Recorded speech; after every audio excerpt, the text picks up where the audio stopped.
Dress তো ready করে নিয়েছি, ড্রেস, সালোয়ার, দোপাট্টা, তার সাথে আমার আছে মালা, সানগ্লাস, ঘড়ি এবং আছে ব্যাগ। তবে এখন তো কিছু অ্যাক্সেসরিজ লাগবে সাজুগুজু করার জন্য, তাই হোয়াইট এবং রেডের কম্বিনেশনে দুটো ব্রুশ নিয়ে নিয়েছি।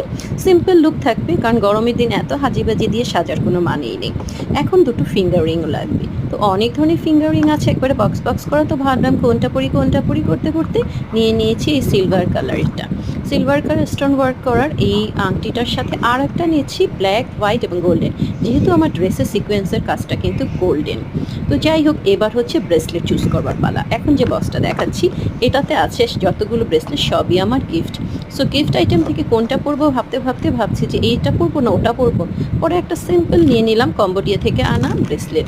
আর এটাও আমার ভাবি দিয়েছে, ওইটাও আমার ভাবি দিয়েছে, আর এখন যেটা দেখাচ্ছি এটাই কম্বোডিয়া থেকে আনা, বাট এটা একটু মানে শাড়ি টাড়ির সাথে পরলে ভালো লাগে, একটু দামি টাইপের, তো রেগুলার ইউজের জন্য না।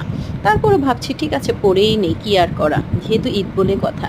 তো এভাবে ভাবতে ভাবতে দেখলাম গোল্ডেনের সাথে একটু ম্যাচও আছে, সিলভার, গোল্ডেন এবং আচ্ছা স্টোন ওয়ার্ক, তো এটাও নিয়ে নিলাম। আর এখন হচ্ছে সাজুগুজু করে রেডি হবার পালা। যাচ্ছি কোথায় বলবো না, আগে ঘুরে আসি, তারপর তো তোমাদের সাথে শেয়ার করব। আল্লাহ হাফেজ, সবাই ভালো থেকো। শেষ পর্যন্ত এই ব্রেসলেটটাও চুজ